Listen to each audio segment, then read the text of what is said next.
Javier Ovando was 19 when two Los Angeles police officers shot him, leaving him partially paralyzed. He was unarmed. The officers placed a gun beside him, told a court he had attacked them, and watched him receive a 23-year sentence. For almost 3 years, that lie was the official story. Then one of those officers, Rafael Perez, was caught stealing cocaine from police evidence. To save himself, he started naming names.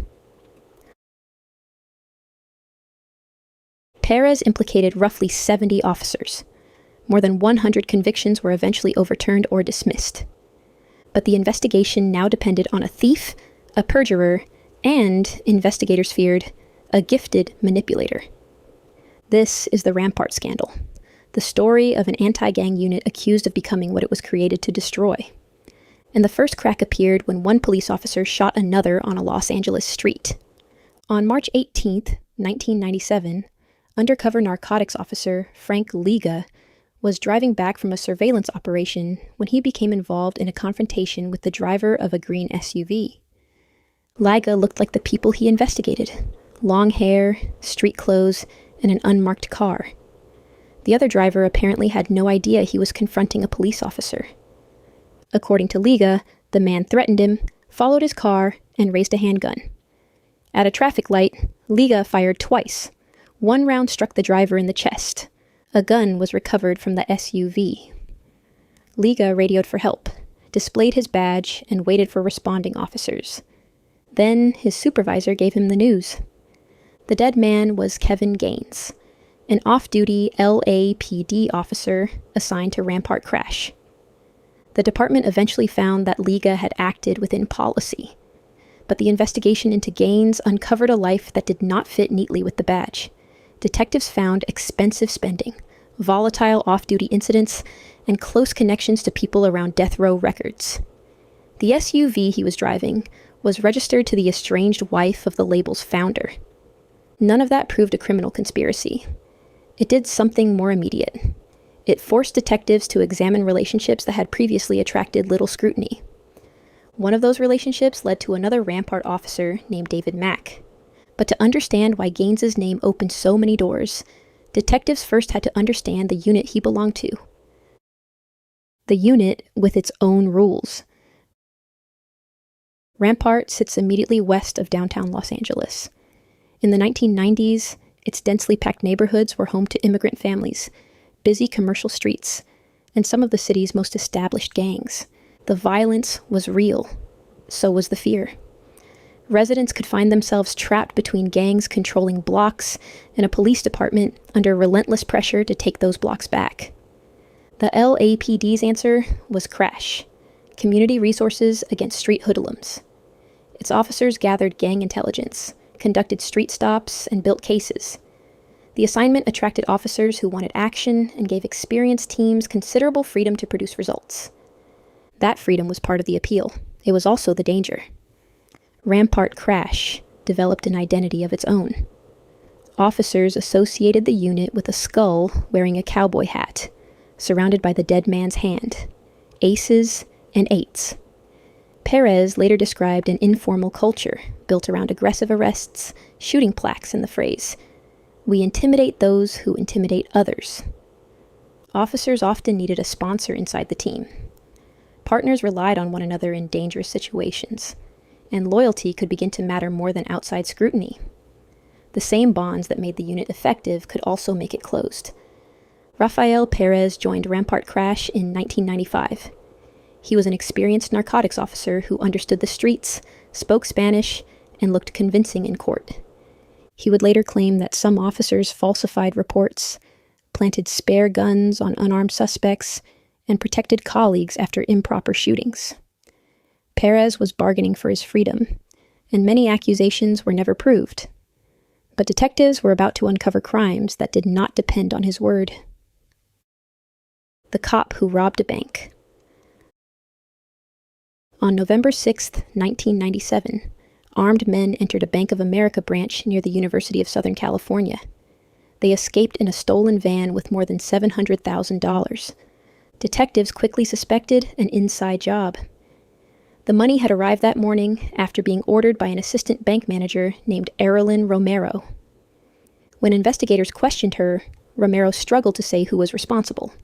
Instead, she reached into her purse and produced a police officer's business card. The name on it was David Mack. Mack was her boyfriend, an LAPD officer and a former elite athlete. He was convicted and sentenced to 14 years in federal prison. He refused to identify his accomplices or explain where the money had gone. Mack also had history with Rafael Perez. The two had worked narcotics together, and Perez treated Mack as a mentor. 2 days after the robbery, Perez joined Mack and another officer on a lavish trip to Las Vegas. That did not prove Perez had helped rob the bank. But when cocaine vanished from LAPD headquarters 3 months later, detectives already knew where to look. The evidence room. On March 2nd, 1998, 6.5 pounds of cocaine were checked out of an LAPD property room. The drugs had been held as evidence. There was no trial requiring them, and they were never returned. The paperwork carried the name of a real officer, Joel Perez, but the signature was not his. A property room employee remembered Rafael Perez collecting a large package of cocaine. Phone records placed him in contact with a woman investigators linked to drug activity. A search connected him to both the evidence room and people capable of moving cocaine onto the street. Perez was arrested in August 1998. His first trial ended with a hung jury. He was persuasive, composed, and experienced at giving testimony. The credibility that had helped him win cases now helped him defend himself. So, investigators returned to the property room. They examined hundreds of evidence packages and found 11 transfers with suspicious paperwork. Some packages that should have contained cocaine had already been destroyed under routine procedures. Others were tested. Inside was not cocaine. It was biscuit. Someone had checked out genuine narcotics, replaced them with baking mix, and returned the packages as though nothing had happened. Handwriting evidence and witness recollections connected several transfers to Perez. Investigators eventually tied him to approximately 8 pounds of missing cocaine. By April 1999, prosecutors had enough leverage to try again. But the LAPD wanted something larger than a conviction. It wanted Perez to talk. The deal. On the 8th of September 1999, Rafael Perez accepted a plea agreement. In return for a reduced sentence and significant protection from further prosecution, he agreed to reveal corruption inside the department. Investigators expected a handful of names. Instead, Perez described a system. Across 35 debriefing sessions and roughly 4,500 pages of testimony, he identified officers he said had fabricated arrests, planted evidence, used excessive force, or protected colleagues. The circle eventually reached roughly 70 officers. The claim was explosive. It was also extraordinarily difficult to handle. If Perez was telling the truth, an anti-gang unit had developed its own unofficial justice system. If he was lying, every criminal case that relied on his reports or testimony was still compromised. A proven perjurer could not remain the trusted foundation of somebody else's conviction. Courts began throwing cases out. More than 100 convictions were eventually overturned or dismissed. That did not declare every defendant innocent or every named officer corrupt. It meant the system could no longer guarantee that the evidence behind those convictions was reliable. Then, Perez described the case that turned Rampart from a corruption investigation into a moral catastrophe. He told them what happened to Javier Ovando, the man they framed. On October 12, 1996, Perez and his partner Nino Durden encountered 19-year-old Javier Ovando during an operation in Rampart. The officer shot him in the head and chest. Ovando survived, but he was partially paralyzed and confined to a wheelchair. He was also unarmed. Perez later admitted that a gun was wiped clean and placed near Ovando. The officers wrote a story in which they were the targets, and Ovando was the attacker. Perez then repeated that story under oath. Ovando insisted that he had never possessed the weapon. He spoke little English, had a gang history, and was testifying against 2 police officers. The jury believed the officers. At sentencing, the judge criticized Ovando for showing no remorse and imposed a 23-year prison term. There is something especially chilling about that moment.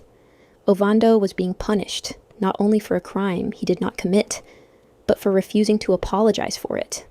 When Perez finally confessed, the prosecutor who had secured his cooperation took the unusual step of asking a court to free Ovando.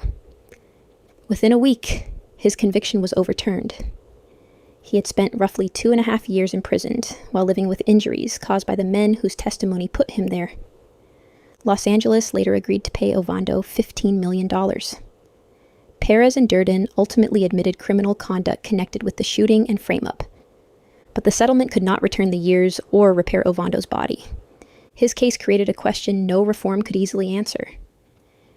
If 2 officers could shoot an unarmed man, manufacture the evidence, and survive every safeguard between the street and a 23-year sentence, how many other official stories could be trusted? When the scandal outran the evidence. Rampart now had the momentum of a disaster. Defense lawyers reopened cases. Lawsuits multiplied. Every allegation generated headlines, and every headline suggested another hidden layer. But the investigation had a structural weakness. Its central witness was Rafael Perez. Investigators found that parts of his account changed. Some claims could not be corroborated. Prosecutors suspected he protected friends, targeted enemies, or redirected attention away from crimes he did not want to discuss. One major prosecution of officers Perez had accused ended with guilty verdicts, only for the judge to overturn them because the evidence was insufficient. The gap between public suspicion and courtroom proof became impossible to ignore. The number of officers disciplined was far smaller than the number Perez had implicated. Being named by him was not the same as being convicted or proved to have committed misconduct. Yet his unreliability did not make Rampart imaginary. The cocaine theft, Mac's bank robbery, and Ovando's frame-up were established events. More than 100 convictions had been damaged because the justice system could no longer trust the official evidence behind them. The question was no longer whether corruption had occurred. It was how far it had traveled, and why the department had been so poorly equipped to know. Outside oversight. In March 2000, the LAPD disbanded Crash. But changing the name did not repair the system that had allowed the scandal to grow. The United States Department of Justice had already been examining the LAPD. Rampart gave that investigation new urgency. Federal officials alleged a broader pattern of unlawful conduct made possible by failures in management, supervision, and accountability. The city of Los Angeles denied liability, but agreed to a legally binding settlement. On June 15, 2001, a federal court entered a consent decree placing major parts of the department under outside scrutiny. The agreement forced stronger review of force, searches and arrests, closer supervision of specialist units, and an early warning system for risky officer behavior. It was expected to last 5 years. The remaining oversight did not formally end until 2013. For people whose lives and cases had been touched by Rampart, those reforms came after the damage, but the decree carried an unmistakable admission. Police integrity could no longer depend on trust alone. The final story. The clearest meaning of Rampart is not found in 70 names, thousands of pages of testimony, or a 97-page federal decree. It is found in the journey of one false story. 2 officers wrote it, a prosecutor presented it, a jury believed it, a judge punished a wounded man for refusing to confess to it. Only when another criminal decided to talk did the story finally move in the opposite direction. Rafael Perez was both perpetrator and witness. Some of what he revealed was verified. Some remained allegation. Some may have been manipulation. But the crimes that were proved were enough to expose a system that had placed extraordinary weight on the word of police officers. Rampart did not require every officer to be corrupt. It required enough people to accept the same official version, and too few safeguards willing to challenge it. Javier Ovando paid the clearest price. He lost his freedom while living with injuries caused by the men whose testimony put him there. Once their story collapsed, nobody could say with confidence where the damage ended. If you value carefully sourced documentaries about power, institutions, and the stories they tell about themselves, subscribe to the Firefly Files. Drop your thoughts in the comments, and I'll see you in the next one.